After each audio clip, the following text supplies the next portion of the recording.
everyone, back tuning into today's video. We're going to have a look at the stratosphere today. It's very cold, currently over the North Pole, so that probably explains at least partly why we're currently having a very strong westerly flow and pretty mild conditions, also very wet conditions and windy conditions at times. So we'll see if there's any sign of a stratospheric warming event in the near future. We'll also have a look at the GFS and ECM, this time from the weatheroutlook.com today, because West Central seems to be down this morning when I'm recording the video, so unfortunately can't use that website, but I've got Weather Outlook to use.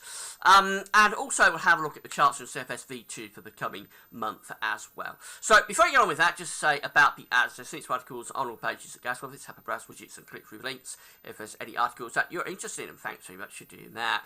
There's video ads on most of the pages which open up in the content when you watch them. They'll close back up again, and that's helping to pay the website. And the shop is also open, so if you've got any Christmas shopping to do at Amazon between now and Christmas, just click through the Amazon banners in Gaz Shop and it will take you to Amazon where you do Christmas shopping as well. But because you're going from Gaz Service to Amazon, we get a review fee on the things that you're purchasing. But a huge success again this year, so thanks to everybody who's done their Christmas shopping via Amazon. You've still got a couple of weeks left. I think it's 3 weeks today, isn't it? Christmas Eve, something like that. So you've still got plenty of time to do your Christmas shopping if you haven't done so yet. And thanks very much to everybody for getting involved and doing that. So we're going to start off with November, just a little bit more about November. I showed you the centering temperature for November yesterday when I did the December month-ahead forecast. You haven't seen it yet. We're going for basically a mild Atlantic-driven month, maybe a little bit cooler later on. So I showed you centering temperature for November at the start of the video, and I thought I'd just show you the UK-wide picture as well, because I realise that not everybody lives in central England where I am. The centering temperature is very useful to use on a day-by-day basis because it's the only rolling average that I'm aware of, so that's why I use it quite a lot. But I realise it doesn't really apply that well to Scotland, Northern Ireland and other parts of the UK. So at the end of the monthly period, we can actually look at the climate averages from the UK Met Office website. So this is how the temperature stacked up for November 2015. It was an exceptionally mild month across much of England and Wales in these dark red colours. That indicates temperature anomalies of around 2 to 2.5 degrees above average. So it really was an exceptionally mild month there across most of England and Wales. Scotland and Northern Ireland not as intensely mild, but even here we have temperature anomalies of around 1.5 to 2.5 degrees above average, and that's with a fairly chilly end to the month across Scotland. So it really was quite a remarkable November. As I say, not the warmest on record. 1994, the all-time warmest November on record, wasn't beaten, but I think it was certainly in the top 5 or top 3 warmest on record. So it really was a very mild month, warm month actually, from north to south. Now we've got a very, very cold stratosphere up over the North Pole at the moment. So this chart is from the JMA Weather Forecasting Agency, the Japanese meteorological agency, and this is showing us the temperatures in the stratosphere over the North Pole. So the grey line is the average trend line for this time of year. So it is a cooling time of year. I expect it to be cooling down over the North Pole in the stratosphere, of course, because we're into winter. The dates are on the bottom of the chart, so we generally bottom out around January and then start to come back up again as we go through the first sort of 6 months of the year. But the black line is where temperatures are currently over the North Pole, and you see we are significantly cooler than average. So we've got a very cold stratospheric temperature at the moment. This is kind of similar to what we had around this time in 2013, just as that Atlantic onslaught was getting ready for winter of 2013-2014. Hopefully we won't have anything quite as horrendous as that, because it was continuous rain and storms from around now through to the middle part of February in that winter. I'm hoping we won't see anything as bad as that. But really cold stratospheric temperature. This is telling us that the Arctic Oscillation is going to be very positive. We're going to have lots of low pressure over the North Pole when we've got a cold stratosphere over the North Pole. So this is the Arctic Oscillation Observed and Forecast chart. So the black line is telling us where the Arctic Oscillation has been, red line is where we're forecast to go. So you see that, well, really see it's around the latter part of October, just here.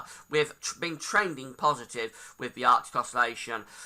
We did go back towards neutral during the middle part of November, but we've trended positive again into the end of November, and currently we're being forecast to stay very positive for all these red lines here through to the middle part of December. So when the Arctic Oscillation is positive, it's an index that's reflecting the state of the atmosphere over the North Pole, and it's telling you that we're going to have lots of low pressure over the pole, no blocking, it's low pressure over North Pole, sort of keeping the cold air via the polar vortex locked in over the top of the Arctic. So it'll be very cold there, but that cold is not able to penetrate down into the mid-latitudes, and particularly to our side of the mid-latitudes. It can get down into Asia and America via other routes. But for us, when the Arctic Oscillation is very positive like this, it's very, very difficult to get that Arctic air out of the pole.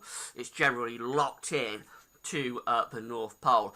And this Arctic Oscillation being so positive is in conjunction with what's going on in the stratosphere over the pole, having such a cold stratospheric temperature. So when you combine the two, it's hardly surprising we're having a mild westerly Atlantic driven period. Now, is there any sign of a stratospheric warming? Because what we've got to do is lift this black line up here very, very quickly. If we get the black line up to that sort of area within a few days, then that's a sudden stratospheric warming. And when that occurs, eventually it can translate back into the chance of blocking over the North Pole. It sort of kills the polar vortex, if you like, breaks it up and allows high pressure to form over the pole. So we want to see warming taking place over the North Pole, getting rid of all of these cold temperatures. So this is the GFS Northern Hemisphere Stratospheric forecast from the GFS model at the website meteosil.fr. The blue colours are telling us where we've got the cold stratosphere at the moment over the top of the pole.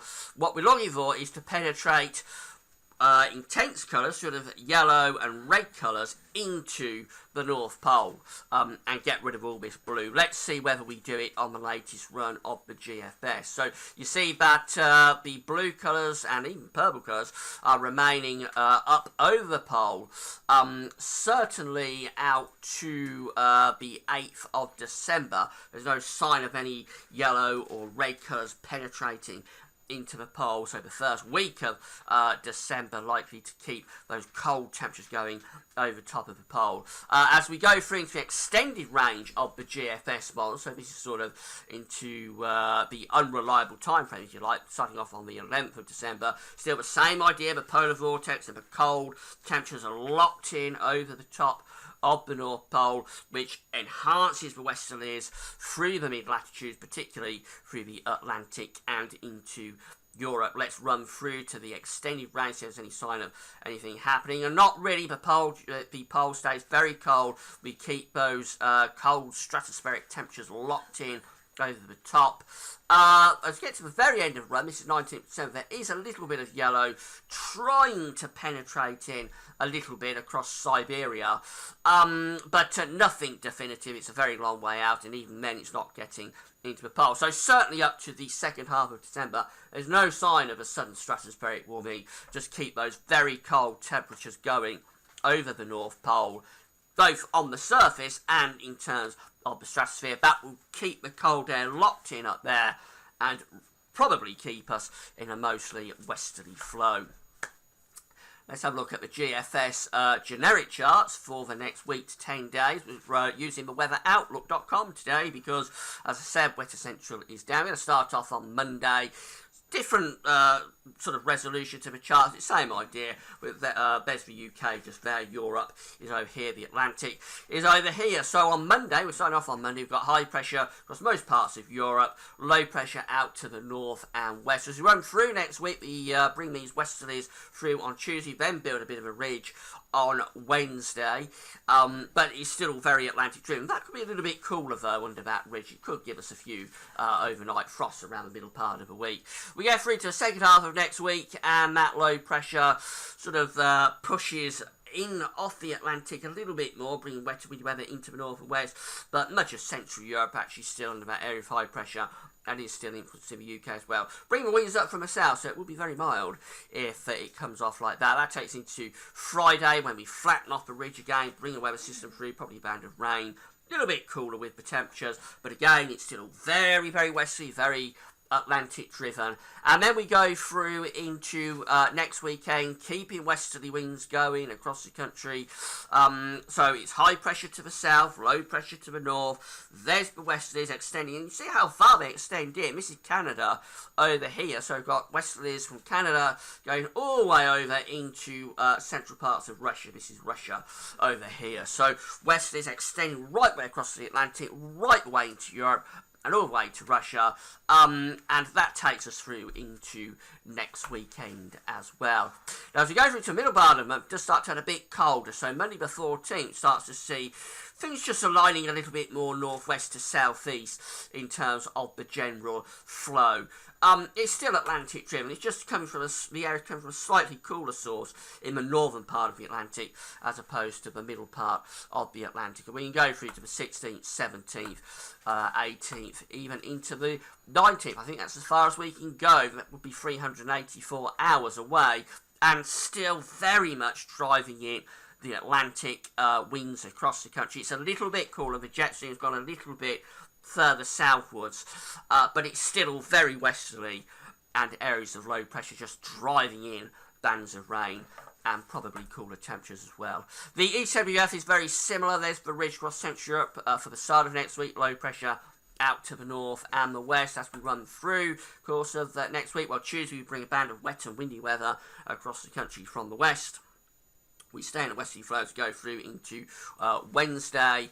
Thursday, another low pressure system's coming in. Again, you see, it's all high pressure to the south, low pressure to the north, bringing those westerlies through off the Atlantic. That takes us into Friday, Saturday, and Sunday, day 10. 13th of December. We're building a little bit of a ridge within slightly cooler air there, and it's trying to reach a little bit towards Scandinavia, but I think any ridge that does try to occur across Scandinavia, its days would be numbered, really, as these areas of low pressure just roll in from the Atlantic over top of the high, and it just flattens back to a westerly flow. Just have a quick look at CFS-V2 before we go. These are the 500 millibar heights broken down into 10-day period. So the first 10-day period takes us from the 3rd through to the 9th of December, and it's a good representation of what we've just been looking at. Really high pressure in across most parts of Europe, low pressure up to the north, and the jet stream going through the country like that. So it's westerly, it's Atlantic driven, and it's most unsettled in the north and west. Dry-ish, but not completely dry in the south and the east. But next week, the period going from the 10th to the 16th of December, low pressure to the north, high pressure to the south, very classic westerly looking scenario. And then we go through to the 3rd weekly period from the 17th to 23rd of December, running up towards Christmas, of course. The ridge is just easing off a little bit and pushing out to the west slightly, so it allows this trough to come down from the north. That could be very unsettled and a little bit cooler as well. We'd probably bring in the air more from Greenland as opposed to the central part of the Atlantic. So that could be a little bit cooler running up towards Christmas, but still very unsettled, and maybe a little bit of wintry potential there for the north. And then the final weekly period, this is the last week of the month, so it's over the Christmas week, Christmas Eve through to the 30th of December.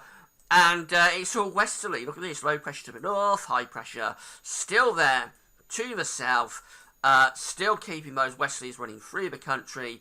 No sign whatsoever of northern blocking or cold weather with that. Would be a very mild December if that comes off, of course, after the very mild November. So, well, the stratosphere is very cold. The Arctic oscillation, as a result, is positive. So we're bringing the westerlies through. It looks like it's going to go on for some time. There's no sign of us breaking out of this definitively. Anyway, you may get little cold snaps here and there, but there's no sign of a definitive breakout of this in the foreseeable future. So wet, windy, and generally fairly mild sums it up. We do JMA Friday tomorrow to see what the Japanese model is showing for the coming month. So come back for that. That's all for now. Thanks for watching.